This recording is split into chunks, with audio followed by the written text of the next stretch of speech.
Excusez-moi, c'est ici l'association homosexuelle pour l'intégration, la tolérance et le respect dans le water polo. On ressemble à une bande de PD? Je sais pas, non? Et voici.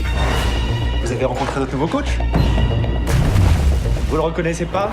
Mathias Le Goff, champion du monde d'homophobie. Bon, allez, vas-y, lâche-moi le cul, et toi, arrête ta caméra, c'est bon. Il a donc été décidé de conditionner la participation de Mathias Le Goff au prochain championnat du monde à une mission d'intérêt général au sein d'une association sportive homosexuelle. 3, 4, on va vous décortiquer. On est les crevettes à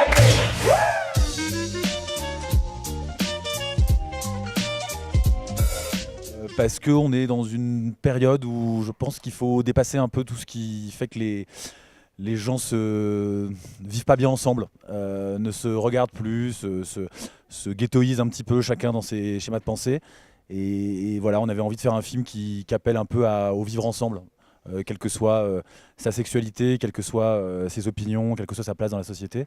Et et cette équipe qui existe pour de vrai nous a donné l'opportunité de le faire et de raconter que même à l'intérieur d'un groupe, on peut se disputer, mais qu'à la fin, c'est l'amitié qui triomphe et que la légèreté, que la vie n'est pas grave finalement. Enfin, la vie est suffisamment grave pour ne pas la prendre de façon grave. Voilà.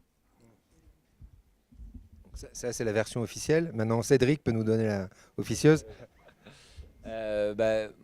Moi, je fais vraiment partie de cette équipe de water polo gay depuis 7 ans. Et avant, je n'avais pas vraiment conscience à quel point c'était important d'avoir ce groupe-là.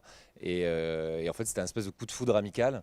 Et c'est devenu mes meilleurs amis avec qui on a traversé l'Europe de tournoi en tournoi, de gay games en gay games. Et c'est très important d'avoir ce groupe, en fait, pour aider à s'assumer et à devenir vraiment qui on est et sans jugement, parce que parfois on se censure. Je crois que c'est d'ailleurs la pire des censures, c'est l'autocensure. Et avoir ce groupe-là qui est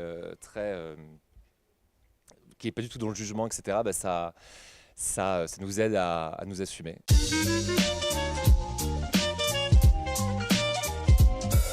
C'était le principe du personnage, c'est qu'il faisait office de public et qu'on apprend à découvrir un milieu complètement ouf à travers ses yeux. Et son évolution personnelle était un vrai travail, parce que moi, dans ma vie, j'ai pas du tout d'évolution à faire par rapport à ça.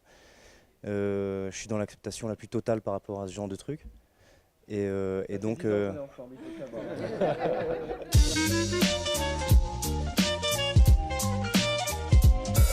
Là, pour une fois, on a une vraie comédie portée par des gens positifs et des héros positifs homosexuels auxquels les jeunes qui justement ont peut-être du mal à s'assumer parce que ça peut faire peur de s'assumer, en fait, surtout quand on voit ce qui se passe en ce moment, les agressions homophobes, etc.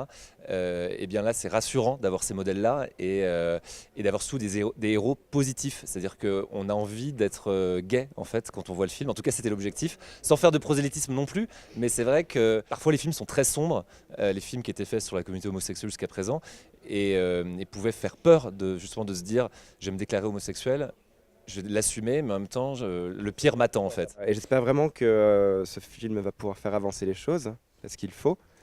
Il y a des gens qui sont tristes et qui sont très malheureux aujourd'hui, et il faut les sortir de l'ombre et de la violence. Et c'est aussi à ça que ce film va servir, je l'espère.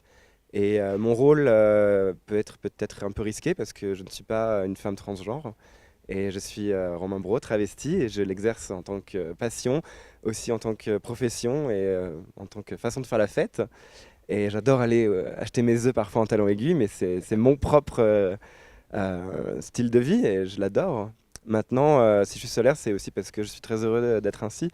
Et je remercierai jamais assez Maxime et Cédric de m'avoir fait confiance pour ce rôle, parce que c'était merveilleux pour moi de l'assumer à l'écran et de le faire. Donc voilà. Chamois d'argent. Ouais, ça c'est une très très bon. On l'aime bien, ça. Moi j'aime bien la marmotte argentée aussi là. Juste au-delà du j'ai envie d'être gay ou c'est cool d'être gay, je trouve que le sentiment qui ressort de ça, c'est j'ai envie de faire partie de cette bande de potes. Et c'est cette valeur de l'amitié qui est un peu au-dessus de tout là-dedans, peu importe la sexualité qu'on a. Et c'est ça qui est un peu prôné dans le film. Et ça fait du bien de voir un film qui prône la valeur de l'amitié autour de l'homosexualité, parce que je pense que ça fait 20 ans qu'il n'y a pas eu de film, de comédie sur l'homosexualité. Ça fait 20 ans qu'il n'y a que plutôt des drames autour de l'homosexualité. On parle de maladies, on parle de sida, on parle de problèmes à s'accepter. Et là, de voir une vraie bande de potes qui partent s'amuser, ça fait un peu du bien, quoi.